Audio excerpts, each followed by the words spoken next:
प्यारे बच्चों, आज के इस अंक में हम लोग अपनी एनसीईआरटी पाठ्य पुस्तक के प्रश्न नंबर 7, जैसा कि हमने सीरियल बनाया है उसके अनुसार बनेगा। मैं प्रश्न बोल दे रहा हूँ, आप अपने प्रश्न के हिसाब से, पुस्तक के हिसाब से उस प्रश्न को पहचान लीजिएगा।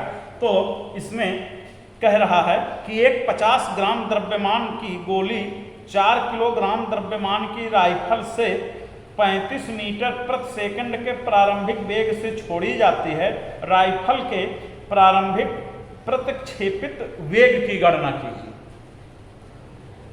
राइफल से गोली दागी जाती है, गोली का वेग दिया हुआ है, गोली का द्रव्यमान दिया हुआ है और गोली आगे को बढ़ेगी तो राइफल पीछे की ओर धक्का देगी। तो वही बताना है कि राइफल किस वेग से पीछे की ओर धक्का देगी। तो इसमें गोली का द्रव्यमान दिया हुआ है,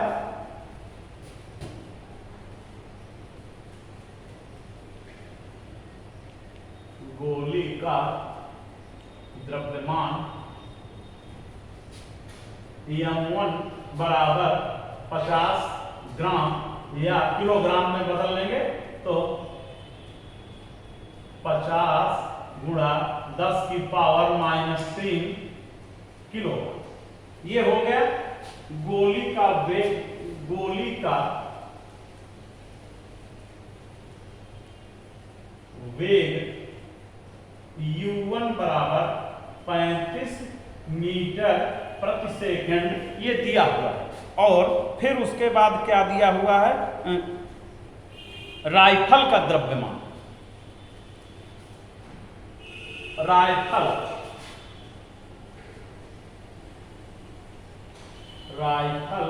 का द्रव्यमान m2 बराबर 4 किलोग्राम और माना राइफल का वेग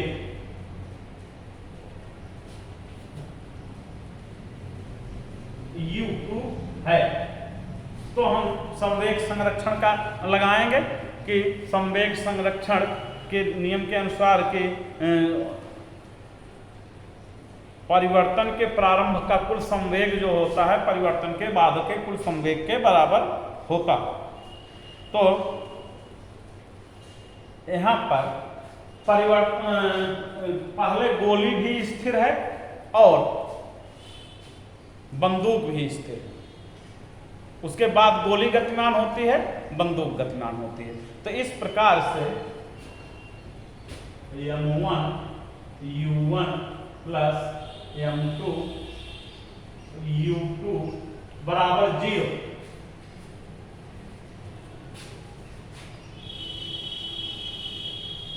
जहां आप m1 m2 क्या है, u1 u2 क्या है, इसको आप जानते हैं। तो इसका गोले का द्रव्यमान 50 गुणा 10 की पावर -3 किलोग्राम गुणा 35 मीटर प्रति सेकंड प्लस 4 किलोग्राम बंदूक का द्रव्यमान राइफल का और गुणा u2 ज्ञात करना है, ये बराबर 0 हो गया। तो यहाँ से हम u2 का मान निकालेंगे तो ये पूरी राशि दाईं तरफ जाएगी, माइनस हो जाएगी, -50 गुणा 10 की पावर -3 गुणा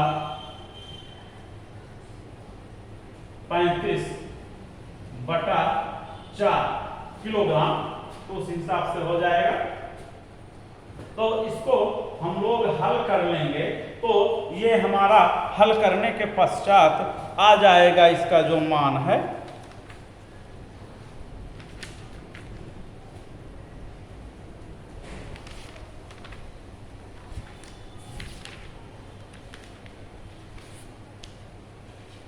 हल करने के बाद आ जाएगा 0.4375 मीटर प्रति सेकंड लगभग, क्योंकि पूरी तरह से विभाजित नहीं होगा। तो 0.4375 तो मीटर प्रति सेकंड, यानी इतने कम वेग से ये गोली के साथ राइफल जो है पीछे की ओर जाए। तो इस प्रकार से ये प्रश्न नंबर हो गया 7। अब आगे हम लोग अगला प्रश्न करेंगे, इसके विषय में भी पढ़ लेते हैं प्रश्न नंबर 8 के लिए।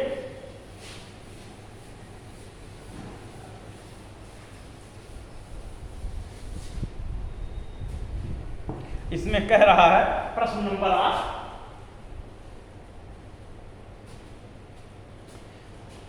100 ग्राम और 200 ग्राम द्रव्यमान की दो वस्तुएं एक ही रेखा के अनुदिश एक ही दिशा में क्रमशः 2 मीटर प्रति सेकंड और 1 मीटर प्रति सेकंड के वेग से गति कर रही हैं। दोनों वस्तुएं टकरा जाती हैं। टक्कर के बाद प्रथम वस्तु का वेग 1.67 मीटर प्रति सेकंड हो जाता है, तो दूसरी वस्तु का वेग ज्ञात करें। तो यहाँ भी हम इस प्रकार इसको हल करेंगे कि दोनों वस्तुएं हैं। मान लीजिए कि ये पहली वस्तु है m1 द्रव्यमान, ये दूसरी वस्तु है m2 द्रव्यमान, और इनके वेग दिए हुए हैं।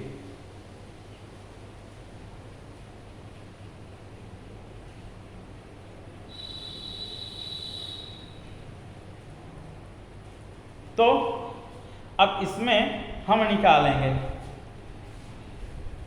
और तो यहाँ m1 बराबर दिया है 200 ग्राम, सॉरी 100 ग्राम,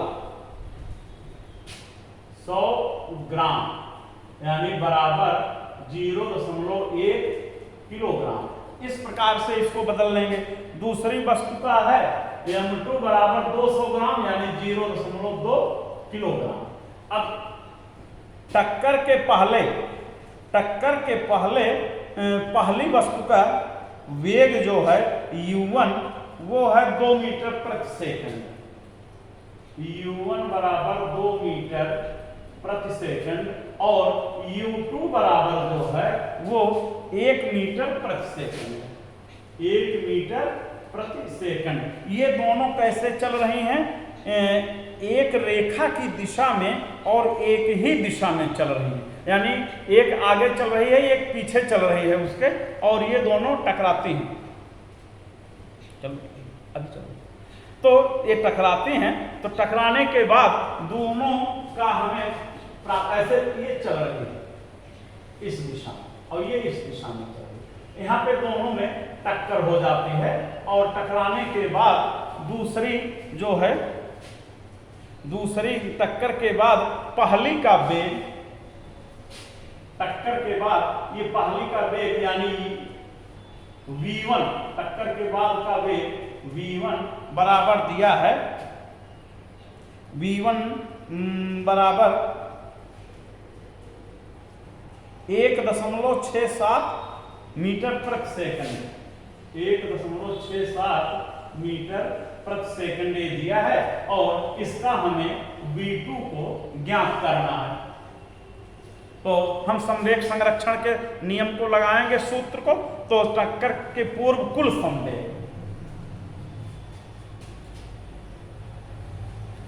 टक्कर के पूर्व कुल संवेग P1 बराबर m1 u1 plus m2 u, और ये बराबर हो जाएगा 0.1 गुणा 2 प्लस 0.2 गुणा 1, ये हो गया। और टक्कर के बाद कुल संवेग,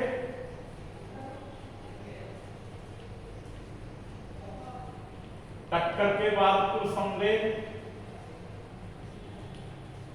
P2 बराबर हो जाएगा m1 v1 plus m2 v2, तो ये हो जाएगा 0.1 गुणा 1.67 प्लस 0.2 गुणा v2 को ज्ञात करना। तो v2 का मान यहाँ पे हम v2 ही रखेंगे। तो इस प्रकार इसको जब हम हल करेंगे,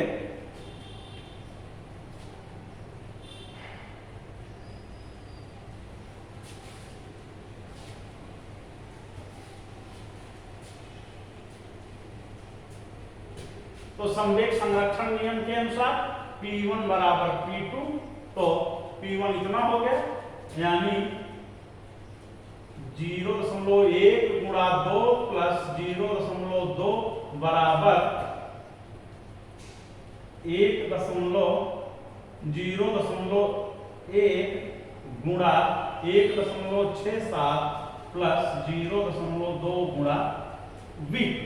अब यहां से जब हम V2 का मान ज्ञात करेंगे तो ये इधर आएगा माइनस में हो जाएगा, यानी कि ये 0.2 और गुणा 0.2 तो मिल करके हो जाएगा 0.4 माइनस 1.67 प्लस 1.67 इंटू 0.1 प्लस बराबर 0.2 इंटू V2। तो जब V2 का मान निकालेंगे तो इसमें हम 0.1 का गुणा कर देंगे तो 0.00167 हो जाएगा, और ये इस प्रकार से आ जाएगा, 4 में से घट के 0.233 बटा 0.2